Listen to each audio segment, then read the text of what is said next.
Good afternoon. My name is Paul Charnier. I'm the editorial page editor at the Day newspaper.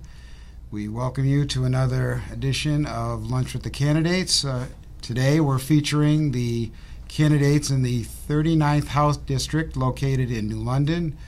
And we're joined by the Democratic candidate, Chris Soto, petitioning candidate, Andrew Lockwood, and Green Party candidate, Ronna Stuller. I'm also joined here in asking questions by Zaskun Laranetta, our Deputy Managing Editor, and by Greg Smith, our day staff writer who covers the city of New London. We're going to go right to questions, and we hope to cover a lot of topics in the next hour. And at the end, we'll hear from our candidates in their summations. So we're going to start with Chris Soto. And Mr. Soto, do you support the plan to relocate public housing from the Crystal Avenue high-rise to the Edgerton School property? And would you work to seek state support for the project should that prove necessary? So thanks to the day for having all three of us here today and this opportunity. So going right to the question about the Cedar Grove / Veterans Park project, I think let's back up a little bit. This has been what happens when we don't plan. If we really want to address housing inequality in our country, and more specifically in the state of Connecticut, where we have one of the most unequal and most segregated housing communities, in the country, we should look at having plans. With that said, I think that this is a good project that's going to move, that has the potential to move forward. Obviously, the voice of those citizens that live in that area should be taken into account. But there's no doubt that we do need a remedy for what's happening down at the Crystal Ave Towers, right? And whether that happens in Veterans Field or whether it happens, whether we have some swing space and it happens, that we build on the land that we do have down at Crystal Ave, that has yet to be seen because I think there's still some obstacles. But to answer the question, yes, I do think that those residents deserve better housing. I do think that we as a city have failed to plan for desegregating our housing in our community. Just to clarify, so it doesn't sound like a definitive answer at this point. It sounds like you might need more information, or do you have enough information that you do support this particular proposal to provide that housing? Well, I think there's still some obstacles to go through, and so it's still early on to say that, yes, I definitively support it. I do support those residents having better housing. Whether that happens in Veterans Field or somewhere else in the city, I think that has yet to be seen. All right, thank you. Mr. Lockwood? Yes, I've actually quite recently I've been pretty active in going to zoning meetings on this issue, talking to the residents of the high-rise and also talking to the residents in the potential community it can move to. There's some serious zoning issues that are going on now with changing the C2 zone to make that fit into, Coleman Street area there on the corner of Jefferson and Coleman.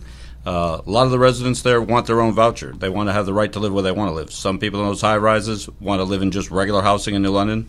Checked recently on the MLS, Multiple Listing Service. We have a lot of adequate empty housing in New London that if landlord would take Section 8 vouchers, it would curb some of that problem. And probably already, of the 120 people that need to be moved, 60 people would have already been moved over this period. I think there's a lot of people there that have families in Norwich and Ledyard that would like to be closer to their families. I know the concern of the residents on that side of town is they do not want to bring the troubles of some of the troubles that have been associated there, with some gang activity, some drug activity, some other types of activities. They're also concerned about kids getting across the streets there to school. And the other concern is the C2 zone really is a very valuable area for New London. It's our commercial district. We don't have a lot of land here to exploit commercial and residential. Recently, I took some people to Meriden because they've been comparing this plan to housing in Meriden. I lived in Meriden for numerous of years. In the downtown, the record's closed, the hospital's closed, the doctor's offices are closed there in the downtown, which have been talking about housing for years, and it just hasn't developed. And New London cannot keep taking on these projects that never get developed. There have been many of them that have been talked about for Edgerton School that never comes to fruition. So I'm on the side of the homeowners right now that are concerned that it shouldn't be coming to that area. All right, thank you. Thank you. Okay, I'm not going to answer your question because I sit on the Planning and Zoning Commission, there is currently an open public hearing. It will be continued on Thursday, October 6th, 7 p.m.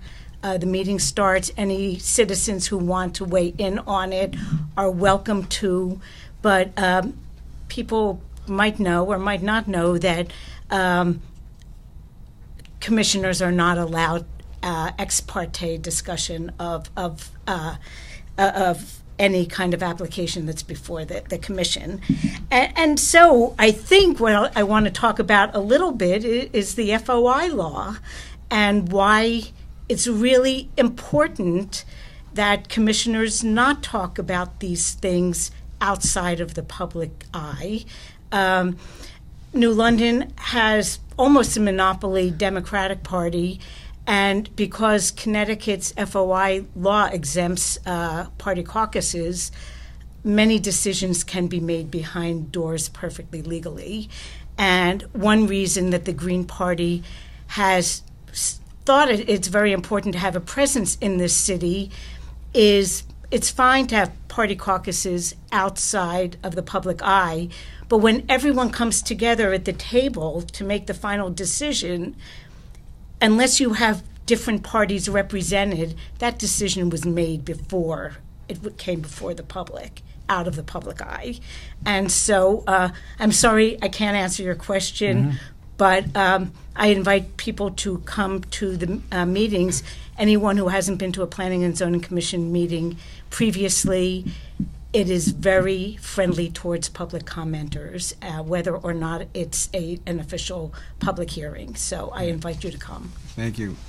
Any follow-up to what we've The heard? only thing I'll add is, we talked about vouchers in Section 8. We're already backed up in Section 8. There's no family that can go into New London Housing right now, request Section 8, and get immediately placed. And so, talking about the real estate that exists out there, that has to be a mutual agreement with the landlord and the family that wants to get in there. So I'm open to hearing some reasonable solutions, on this issue, but I haven't heard any in terms of what the other alternatives are. And again, if we're just going to take a group of citizens that have been living in substandard conditions and move them to another, and basically warehouse them again, then we're not solving the problem of what they've been living in before that. So I think we need to hear some better solutions, and I'm open to having that conversation as well and maybe offer some input. Ms. Lockwood, anything else before we move to another question? I would just say that by moving them from Crystal Avenue to building a new thing on Edgerton School is basically just housing them again. Absolutely. You're just No, I agree. changing one housing unit to the next. Absolutely. And there is better solutions for them. They should have a right. In America, you have a right to live anywhere you want. And I think a lot of those people particularly don't want to live in this area anymore and are forced to live here. So we have to look at that avenue and see what's best for them. All right. Thank you. Our next question is from Greg Smith to Ronna Stuller.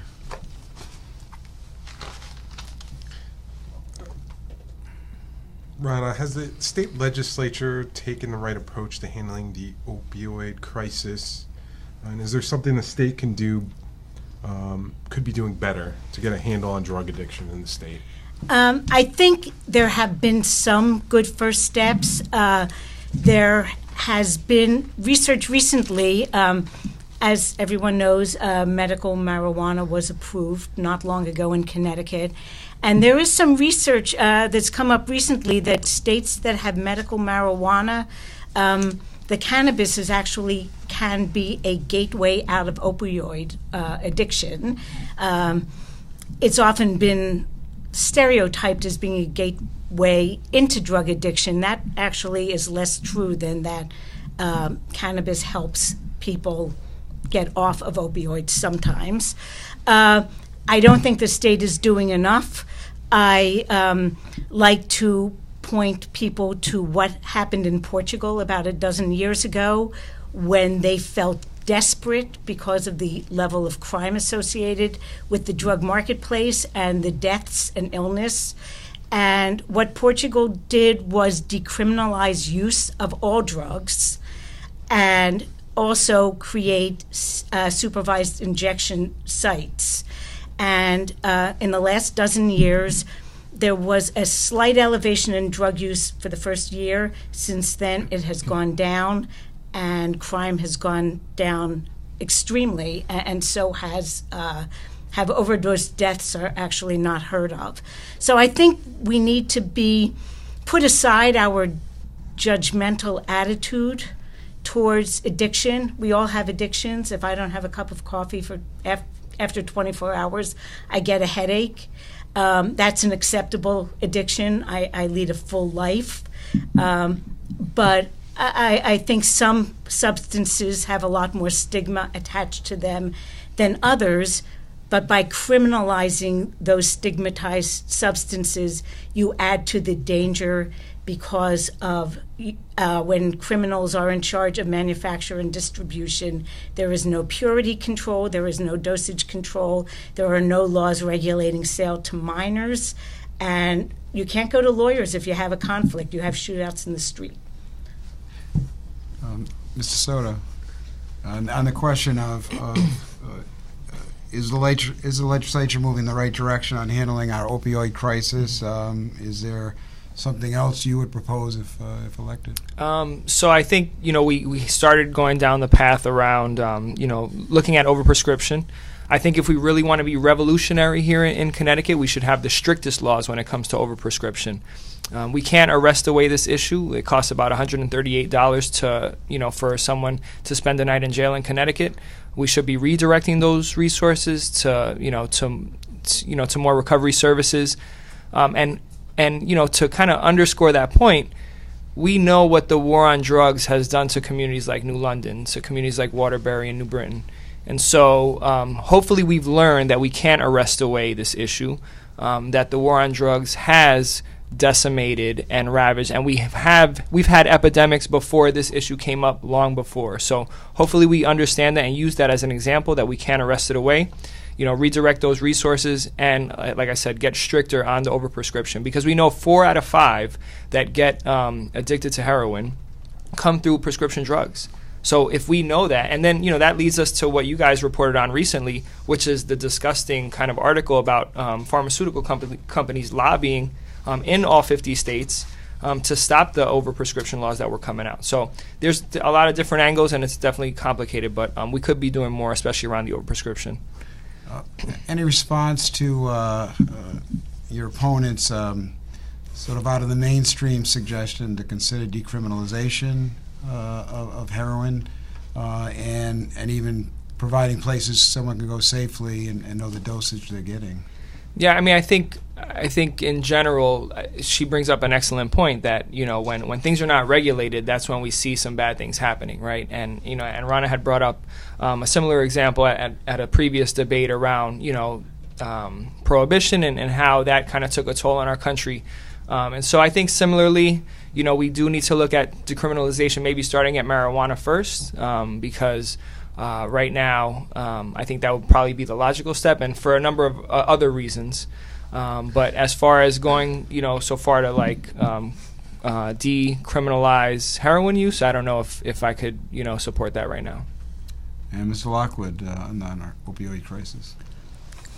Well, unfortunately with my hand here, being involved with a few surgeries, I've taken a first-hand approach of that. It does lots of times start at doctors' offices. Some doctors overprescribe. I think there should be some type of legislation done that make doctors aware of the fact that if you're coming back in, say for example, you're coming back in a week for follow-up and you've been given prescription drugs after a surgery, that they should only give enough to cover you for that week, for instance. They shouldn't be giving you like a candy store allotment of pills to have in your use. I think doctors also are the first step. They're right there in the fighting line to see what's going on. Maybe that's not right for your patient. Maybe after a couple of days they shouldn't be getting those pills and should be changed out because it does lead to heroin. But it's not just a Connecticut issue. Rhode Island has serious troubles. New Hampshire has serious troubles. It's worldwide. So on the health, safety, and issues, I think there has to be stronger laws because it is such an inexpensive drug to get. There has to be stronger laws to prevent that from the people that are supplying that. there also has to be backup health situations to help the people that are addicted, which we aren't having in Connecticut now. As you've seen recently, Aetna's getting out of the healthcare providers. Healthcare is getting not provided for, and a lot of insurance agencies are now getting out of the local, especially, and it's not just for low-income people. It's spread worldwide. It could be the wealthiest child that's getting involved with it to the poorest kid. It's not one race or one ethnic group or one quality of where you are class-wise in America. It's so widespread. But I think the legislation has to do something with helping in the healthcare instances so people can get help when they are addicted to get some type of treatments, which we're not offering. Lots of times, they get the shot they need to revive them, and they're right back on the street again looking for the next fix. So that's why being involved in law, I think we really have to penalize the drug dealers that are supplying it, because it is so inexpensive to have stricter laws for them, while at the same time doing some type of regulation with doctors and pharmacies so they're aware of how much they're actually giving out at a particular time. And, Can I say one yeah, I'll very give you- brief yeah, I'll give you a thing in last chance conclusion? I don't know if New Londoners know this, but there is a methadone dispensary in New London, Hartford Dispensary, and there's nothing inherently more dangerous about heroin than methadone if they were both produced under regulated conditions. And it works for people because they can stabilize their lives and they have supervision. So it isn't as big a leap to say supervised heroin consumption as people might think. We have supervised methadone consumption already. All right, thank you. With that, I'm going to move on to the next questions. It's from Zaskun Laranetta, and her question is going to be to Mr. Lockwood. Are you satisfied with the state's efforts to address the safety issues related to the stretch of Interstate 95 through New London? If not, what more needs to be done? Well, actually, that's a very good question. Thank you. Actually, I'm a victim of the 95 corridor out there. A year and a half ago, I was on my way to my granddaughter's birthday party, and where 395 comes in, traffic was stopped there, and we got hit 70 miles an hour by a person not paying attention to traffic. So I think there's been some real tragic deaths, especially where 395, exit 74 in East Lyme comes to effect. I don't know if it's physically possible to widen the roads there to take out the traffic. There's been talk for years about enhancing the rail lines for shipping of, so we're not having as many tractor trailers go through there with shipping goods and services. That's got to be looked into. It is a serious issue through there, all down 95. The traffic now has built tremendously over the years. I mean, you see in New Haven where they've widened the roads down there to 3 lanes of the bridge, then coming right over that bridge, very shortly within 5 minutes you're right back into 2 lanes of heavy traffic. Of course, with the budget restraints right now, do we have the money infrastructurally to extend highway roads through there right up through into Rhode Island? It would be a help. Shoreline East has helped a bit by taking some of the normal traffic off the roads and doing commuting. If the train that's been allocated, about $80 billion go through here in New London for more traffic of rail up through Worcester and into parts of Vermont, that might also help alleviate the traffic. But I think there has to be some type of infrastructure money raised, which is very tough right now with the budget condition we're in, to alleviate that problem through that corridor. Ms. Stuller? Okay. Well, I probably will say some really unpopular things. First of all, widening a road, the highways generally does not solve the traffic problem.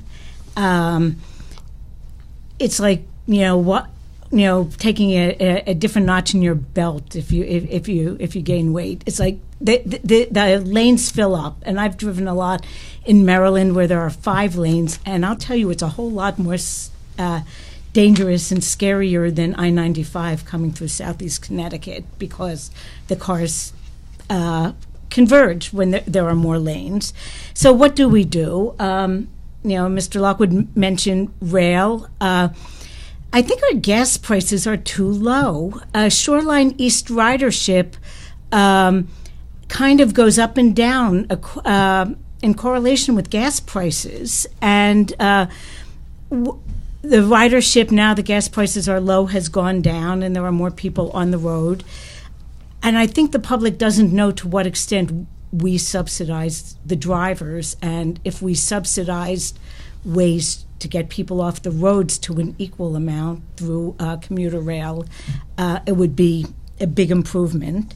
And the other very unpopular thing that I'll bring up is there is the technology to perhaps do some kind of congestion tolls. Now you don't have to stop at toll booths for tolls. I just came over the Tappan Zee Bridge about a month ago. They take a picture of you, they send you a bill, and especially in Fairfield County, where there is a huge amount of traffic, people going back and forth to New York City at the beginning and end of the workday.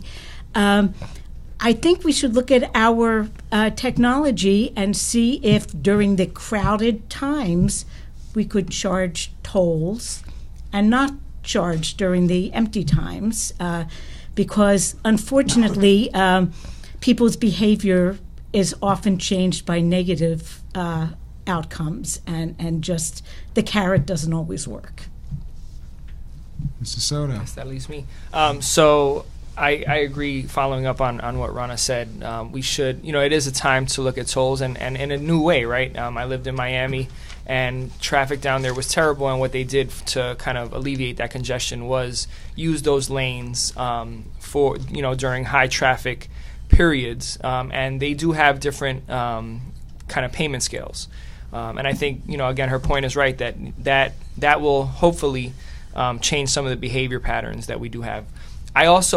But I do think that also, Americans don't want to give up their cars, right? And so even though we are going to kind of open up the belt loop, the cars are not going away, right? And so we might alleviate some stuff on rail and if we had a better public transportation infrastructure, but I don't see cars going away, and we probably do need to look at what we can do for those dangerous areas on the highway. Again, looking at tolls, and it's unpopular, but you know what? Every time I go to my parents' house in New Jersey and I have to pay $14 to get across the George Washington Bridge, I think to myself, why aren't we doing the same thing in Connecticut? Because we're subsidizing all the people that are transiting through. And just to go back to you, Mr. Lockwood, both your opponents have voiced support for tolls, and you talked about the budget implications. So it sounds like they direct that revenue in different ways. But they both said would support tolls. You didn't mention tolls one way or the other. I'd just like to give you a chance. Well, first of all, I guess I'll address the tolls this way. The tolls that Chris has talked about in Florida, I travel to Florida quite a bit. Those tolls aren't stopping tolls, so they're not actually slowing down traffic. I mean, like Ronna said, they're monitored tolls. You go under a camera, they, either you get it charged through Easy Pass or they send you a bill. Mm-hmm.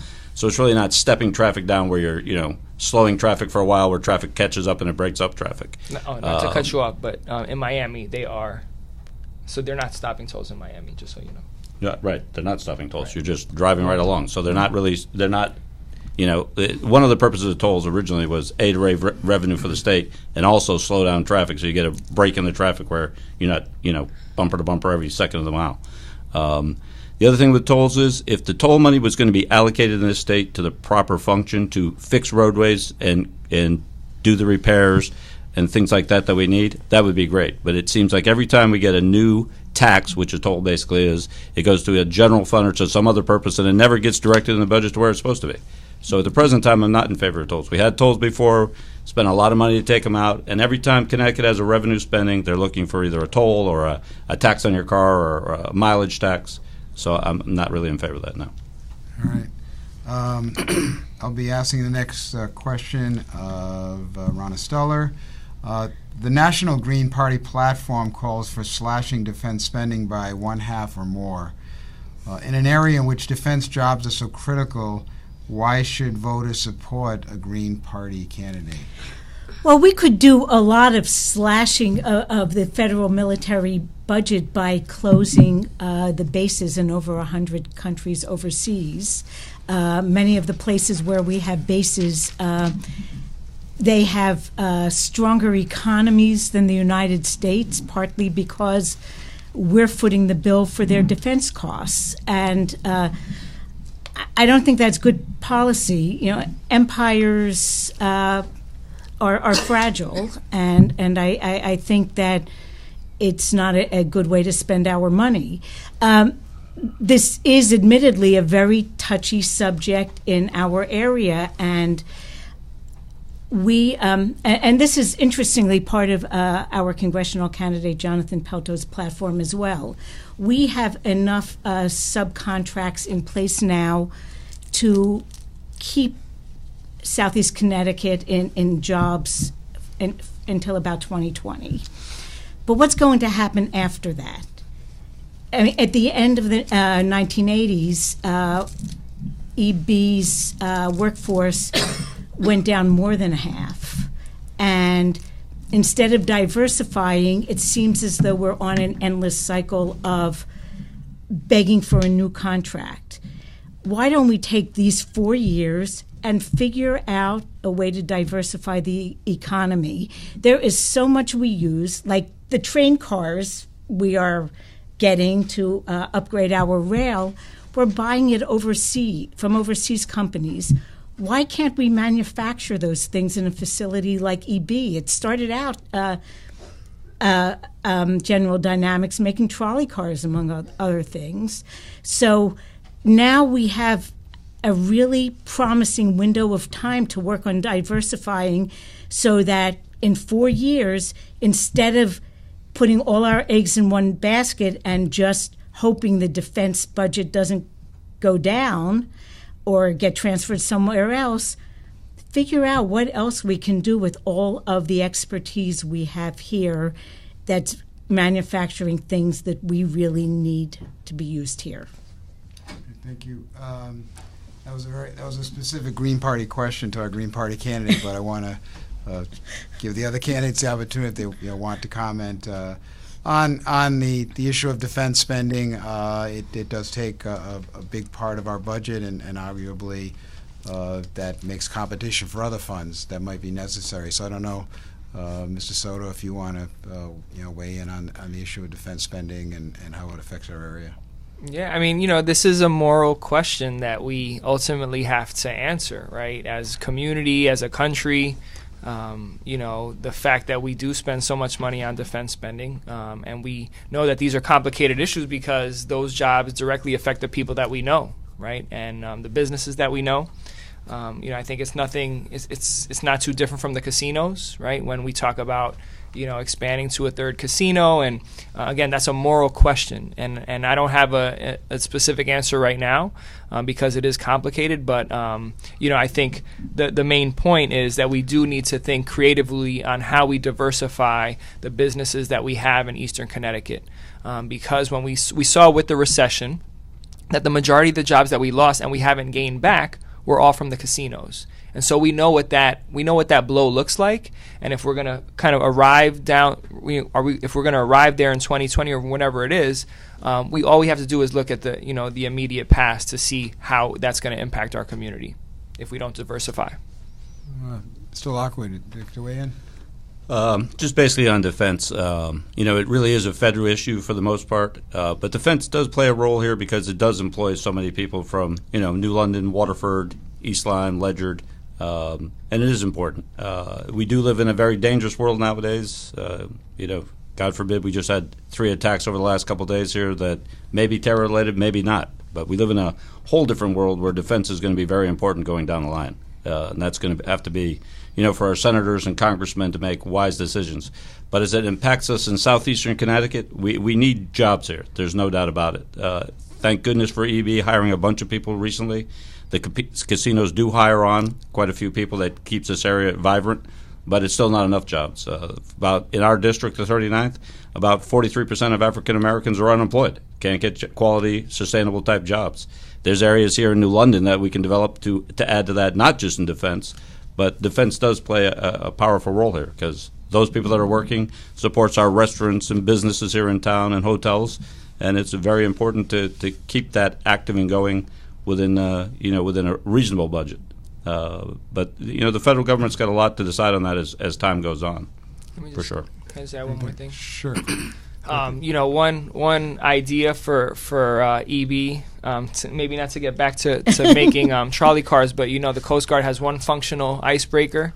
And so there are other ways that we can, award contracts. Again, obviously I'm biased because of the Coast Guard, but there is a big, issue going on in the Arctic. And if we want to look at ways that we can expand EB's contracts, maybe it's through icebreakers that we so desperately need when Russia has, I think 18 times as many icebreakers we have.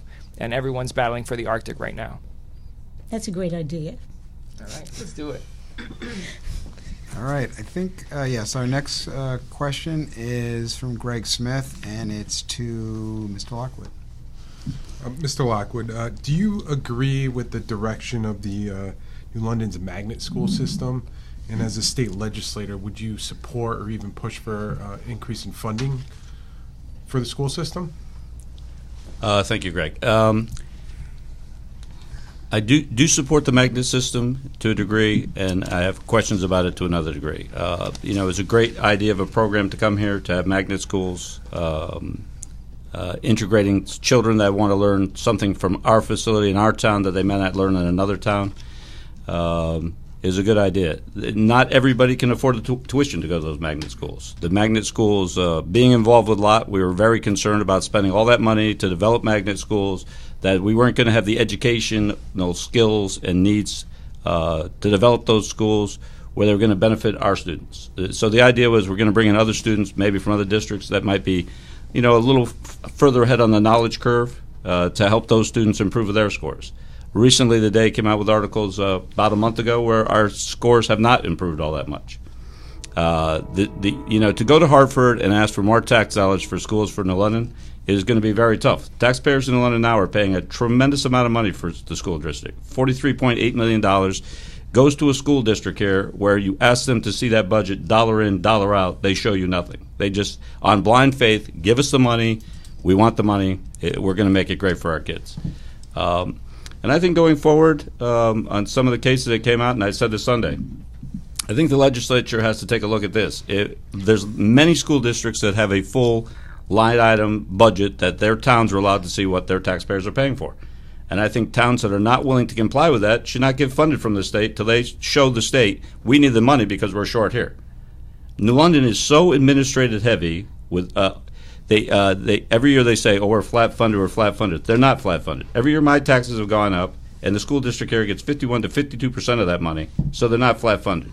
Where the money's going is the administration is hiring more administrators and more administrators to administrate the school districts and not teachers to educate the kids.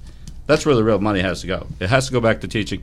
Look, I have my GED. I was a high school dropout. I appreciate education to the max. Went back, worked really, really hard to get my law degree.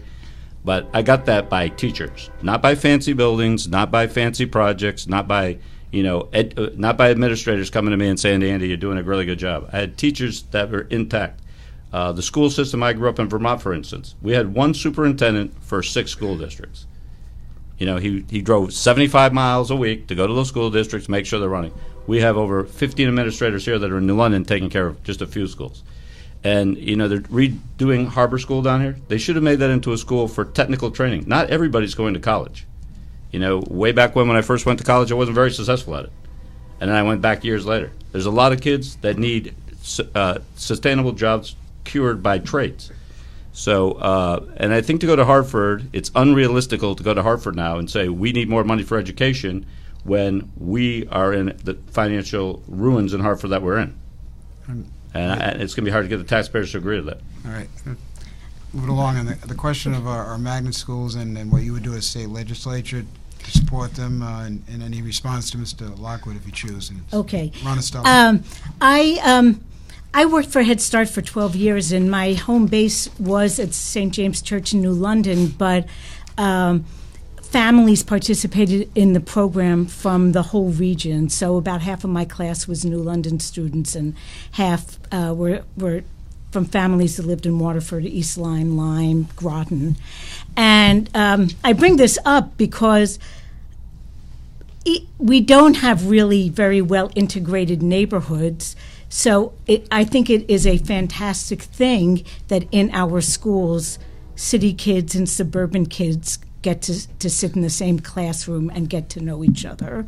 That was my experience with Head Start, that it was really a great positive.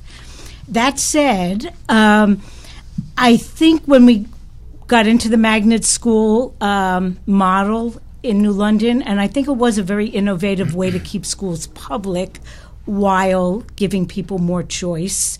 But when I think there were some things, the larger class sizes was something that was not really taken into account. The elementary schools have considerably larger class sizes than many of the surrounding districts, because if you're bringing in 25% of your students from out of district and you're not sending students out from New London to other districts, your capacity is going to grow, and we have seen that that's true, that New London schools student numbers have gone way up, and most of the surrounding towns have lower enrollments. About the budget, our tax share goes up even when the budget is flat funded, because the state underfunds us relative to what we should be getting per the ECS formula. I don't have the numbers in front of me, but we are shorted. We have been shorted for several $1 million a year. As the state pays less of the share of the budget, guess who picks up the slack? The taxpayers. So from a legislative point of view, there was just the CJEF case, but without reinventing the wheel, if we go back to the original ECS formula and fund it, each district as the formula dictates, and do one other thing, special education is a very high cost and a very unpredictable cost. I learned this when I was on the Board of Education. 1 or 2 students moving into or out of a district can be a 6-digit line item. And so I would also, in addition to funding ECS properly, have the state pick up special education costs, which are mandated by the federal government, anything that is above what their typical average student expenditure is, because the special education costs are extremely burdensome to the cities. Could I just ask? Sure. You mentioned you're on the Board of Ed. Did you find that the school budgets are adequately transparent, and any reaction to Mr. Lockwood's proposal to require the state greater transparency and accountability in connection with funding? Well, I wouldn't agree with the state requiring it, because I think that would be a lot of overhead for the state. I did not find the budget really easy to read when I was on the board. I don't know if the status is the same now as it was 5 to 7 years ago. We have a different superintendent. And at the time I was on the board, I looked at the city budget and the Board of Ed budget. And at that time, the Board of Ed budget process seemed to be more cumbersome than the city side. So I think he does have a point, from my point of view, what I saw from 2009 to 11, but I have to admit I don't look at the budgets anymore. All right, thank you.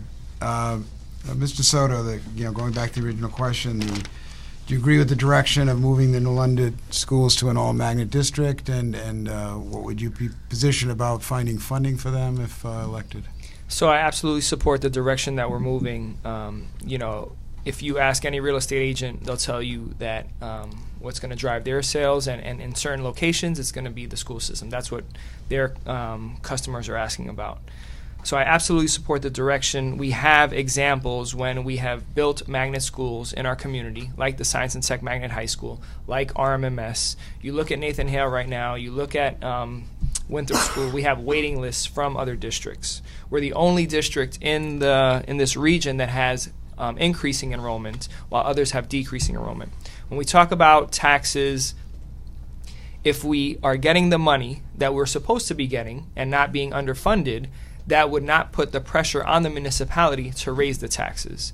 And we're not seeing, it's not because there is no money. other districts are getting overfunded while we were getting are getting underfunded, right? And that has been the issue, and it becomes an issue of political power where certain communities are getting overfunded. So if we had that money that we're supposed to be getting based on the formula, or at least based on some more political power, then we would be able to not raise taxes and put the burden on the municipality. So that's number one. Going back to the budget, this is probably the cleanest budget that I've ever seen come out of the Board of Education under the new superintendent's leadership. If you go back through all the budgets, at least in the last 6 that I've seen, this was the clearest and most easy to read. And I actually wish that our municipality would take the superintendent's direction on how to present this budget in a clear and easy to read way. So I think that we're seeing the most transparency that we've ever seen in terms of the school budget here in New London.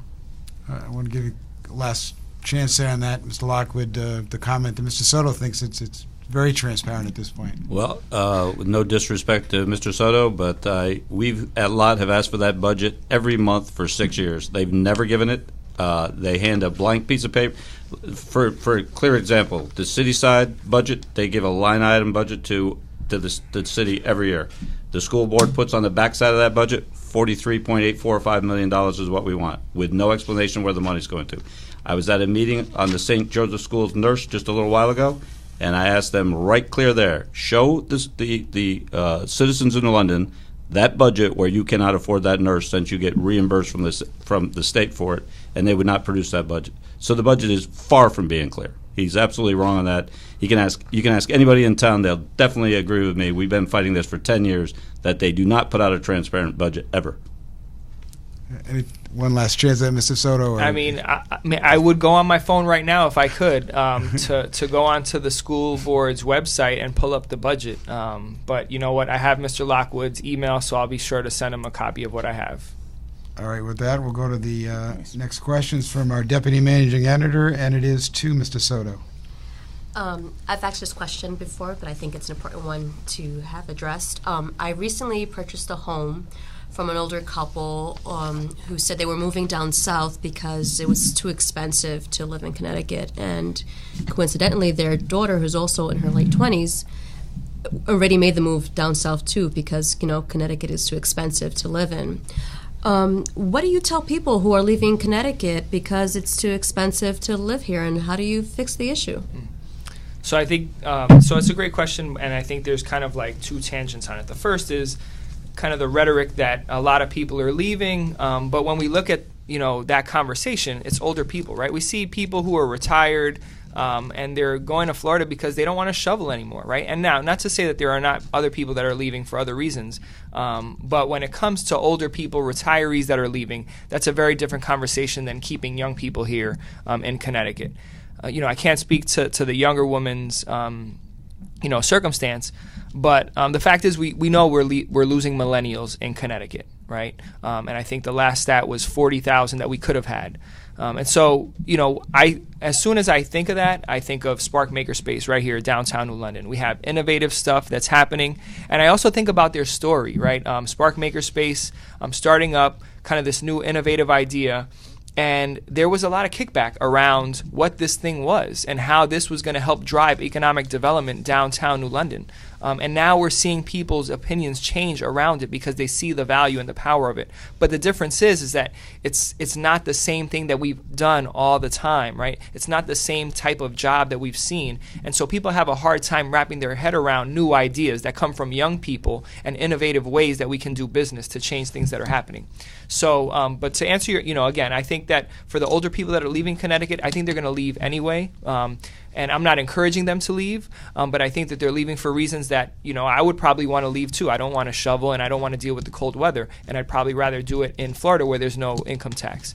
But to our younger people, we do have to think about innovative ways, one local example like Spark Makerspace, that we can engage young people to live in a vibrant community like New London. Mr. Lockwood, on the exodus of people from Connecticut. Well, the kind of honor and privilege of running 3 times, you really get a feel for the people over a 6-year course, what's really happening. And seniors are leaving the state, not for the reason that was mentioned by Mr. Soto, but for the clear reason.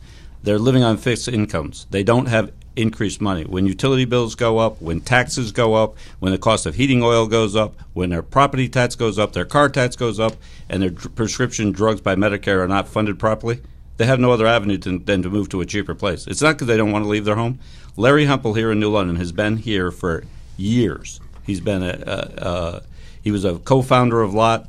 He's paid money to the school district for the years. He loves this community. He's being forced out of this community because he cannot afford the taxes and the extra demand on him to pay all these bills on a fixed income. That's why seniors are leaving. They can't afford to live here no more. My mother, if she could live here, she lives on a fixed income. She's 89 years old.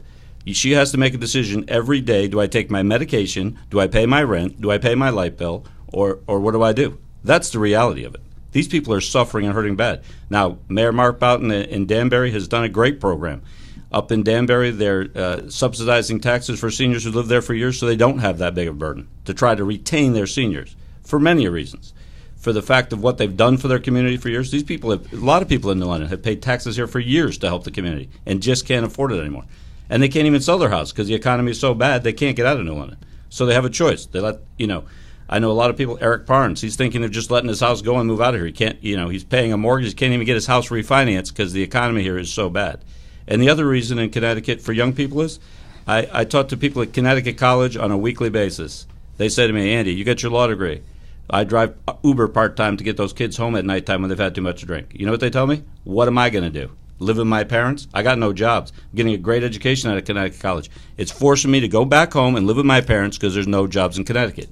I mean, all these companies that are leaving Connecticut because the high cost of doing business here is why our people are leaving. They're forcing them out of the state. And the reality is we have to find ways to make it less expensive for businesses to come here and settle here and get the cost of utilities and the whole magnet down so people are willing to stay in our state. If not, they're going to keep leaving in groves. And they are. The Florida population is growing, and it's not just adults and seniors. My daughter is in nursing here. Backus Healthcare just joined with Hartford Healthcare. My doctor, Dr. Mallitz, that's why I had to have surgery last Friday. He's out of business in 30 days. His whole staff has to close there. That's the reality of what we're dealing with in Connecticut. So if we don't have serious people in Hartford dealing with that, it's not going to get solved. All right, let's give a chance for Okay. Ronna Stuller to weigh in. Why are people leaving? Well, New London is sort of bucking the trend a little bit, although New London has lost a little bit of population over the last 5 years. Since 2000, I think in 2000 the population was 24,000 and change, and now it's 27,000. So between 2000 and 2010, New London gained about 8% population. I think it's leveled off since then. And I think there's a reason for that. I think, and yes, I'm a retiree. I'm not going to Florida. Maybe, with global warming, the weather will be less of an issue at some point in the future.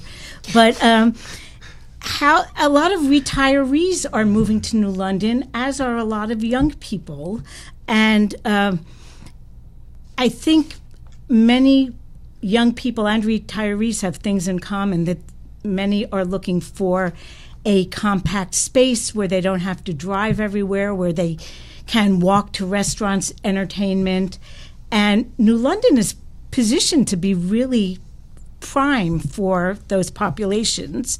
In terms of the state, there's no doubt there's been an exodus. Colorado, on their ballot this November, is having a referendum question whether to enact universal single-payer health care on a state basis, a Medicare for all Colorado residents. And honestly, I think Connecticut, we don't have referendum ballot measures the way Colorado does. I think it would be fantastic for businesses, for residents, if we could enact a statewide Medicare for all here.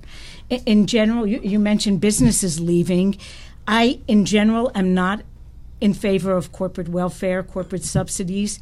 However, United States companies, because they are responsible for health insurance for employees, can't compete. We know we can't compete with the low wages of the global South. We can't even compete with Canadian union shops, because those employers don't have to foot out, $10,000 a year per worker for health insurance. It's killing us. So I think universal health care, I would have liked to have seen Medicare for all on a nationwide level. That is part of the Green Party platform. But I would like to see the state of Connecticut put that into effect, and also do some student loan forgiveness, because one of the reasons the students feel they have to leave someplace that's kind of expensive to live is they graduate saddled with an incredible amount of debt.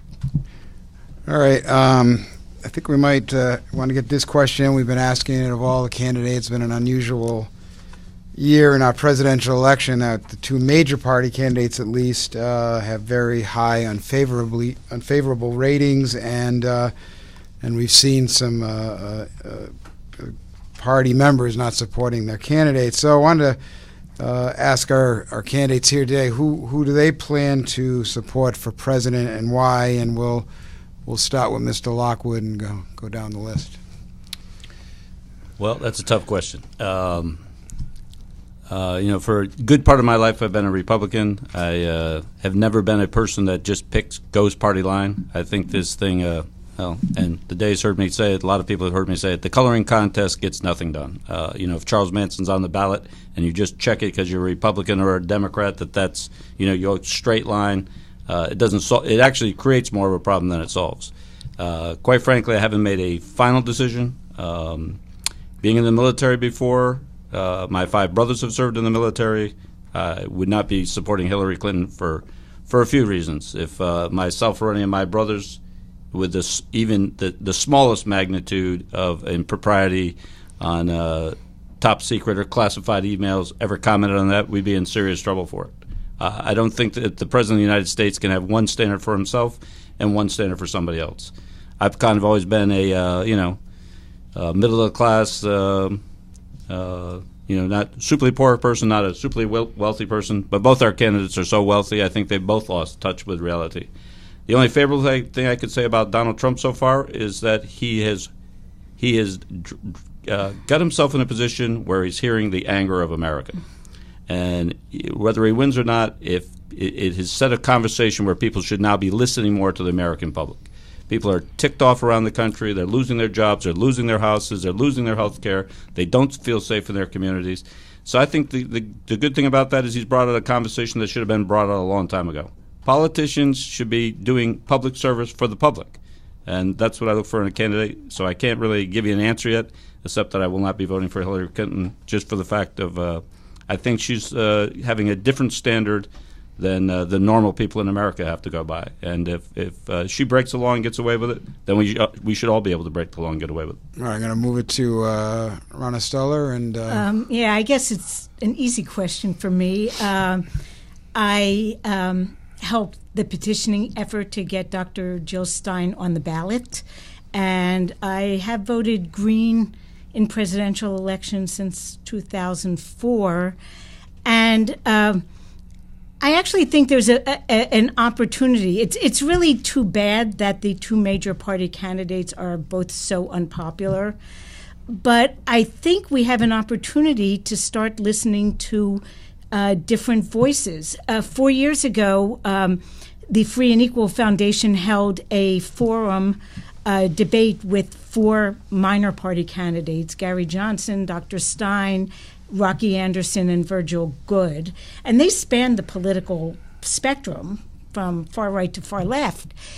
But that debate was so much better than the major party debates because it really focused on issues. And I think our election process has not been very focused on issues. I'm an issues person, and I have to vote for Dr. Stein because she has the greatest overlap with my beliefs and values.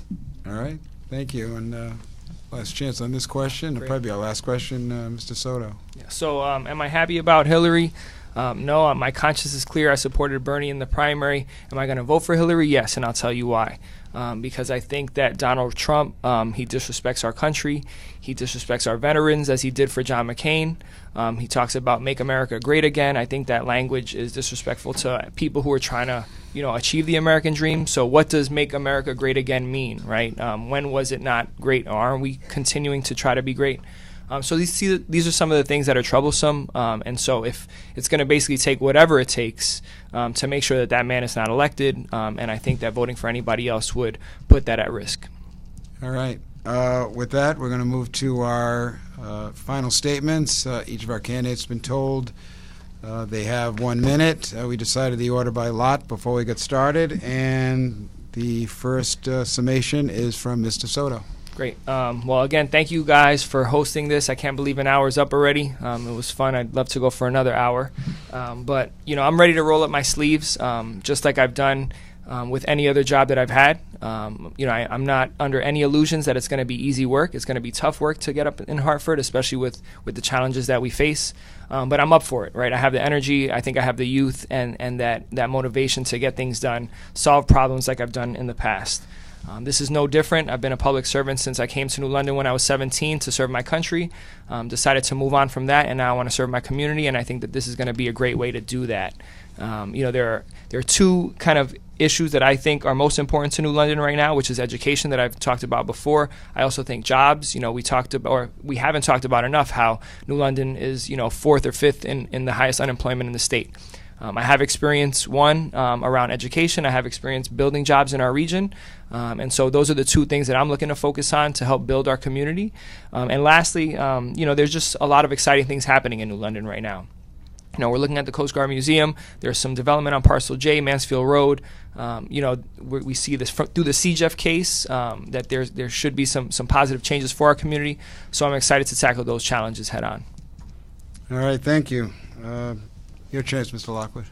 Well, I'd like to thank the day for putting on this forum, and Chris and Ronna for coming out today and debating. In the past, we haven't always had debates, and I think debates are very, very instrumental in choosing a candidate.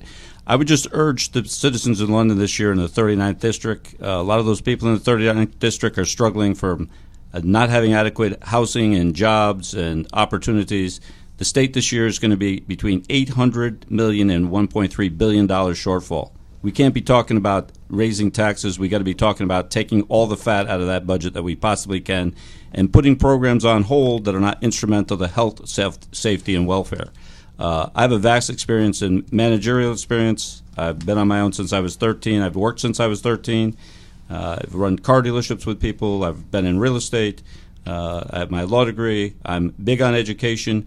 But the education system here is not up to what it is to be in the future. We've got to do a better job.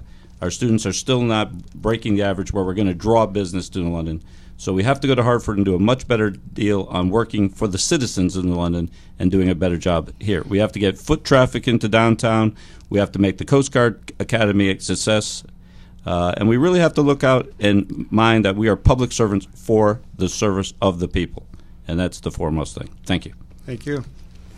And last word, Ms. Stuller. Okay, I want to echo thanks to the day for putting this on. I love this kind of stuff.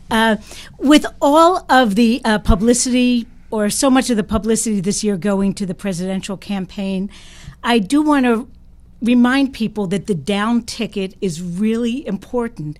What happens in the state legislature, like as in city councils, affects our day-to-day life really more than who is in the Oval Office.